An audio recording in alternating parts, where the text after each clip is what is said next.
Assalamualaikum warahmatullahi wabarakatuh. Saya di sini ingin mempresentasikan hasil Tugas. saya. Perkenalkan, nama saya Mas Mulyana. Nama saya Kenanda Aril Sanjaya. Saya di sini ingin membacakan tugas kita, yaitu membaca. Apa itu membaca? Membaca merupakan kegiatan mencermati dan memahami pesan yang disampaikan penulis melalui media tulisan. Membaca bukan hanya sekedar melafalkan lambang bunyi, ada pesan penulis yang harus dipahami. Pembaca harus menerjemahkan kode yang terdapat dalam susunan lambang bunyi. Hal itu karena membaca dituntut untuk memahami. Terus selanjutnya jenis-jenis membaca. Orang yang sering membaca akan lebih mudah memahami isi bacaan. Ia akan menemukan cara praktis untuk membaca setiap sumber bacaan. Membaca berdasarkan fungsinya dibagi menjadi dua jenis, yakni membaca cepat dan membaca kritis. A. Membaca cepat. 1. Membaca dalam hati. Membaca dalam hati yaitu membaca dengan tidak melafalkan lambang bunyi. 2. Membaca menggunakan alat bantu. Metode membaca jenis ini hampir sama dengan metode membaca dalam hati. Bedanya penulis menggunakan alat bantu untuk membantu mata agar lebih jeli dalam melihat tulisan. 3. Membaca sesuai jangkauan mata. Metode ini memerlukan keahlian. Metode ini bisa dilakukan ketika pembaca sudah mahir membaca.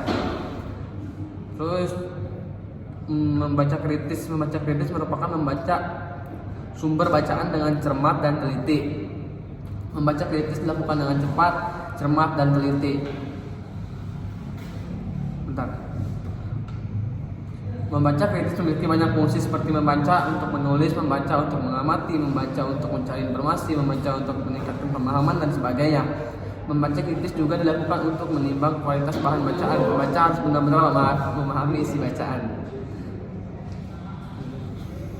Lanjutkan teman saya. Membaca karya ilmiah. Membaca jurnal ilmiah ataupun membaca laporan penelitian membutuhkan keterampilan khusus. Cara mudah membaca karya ilmiah dapat dilakukan dengan menentukan topik yang akan dibaca. Setelah topik ditemukan, langkah selanjutnya yaitu mencari judul penelitian yang hampir mirip. Setelah menemukannya, langkah selanjutnya adalah membaca abstraknya. Jika Anda merasa sesuai dengan yang Anda cari, langkah selanjutnya yaitu membaca keseluruhan isi karya ilmiah tersebut. C. Membaca surat kabar. Membaca berita di surat kabar tidak perlu dibaca keseluruhan isinya, tidak juga dibaca judulnya saja.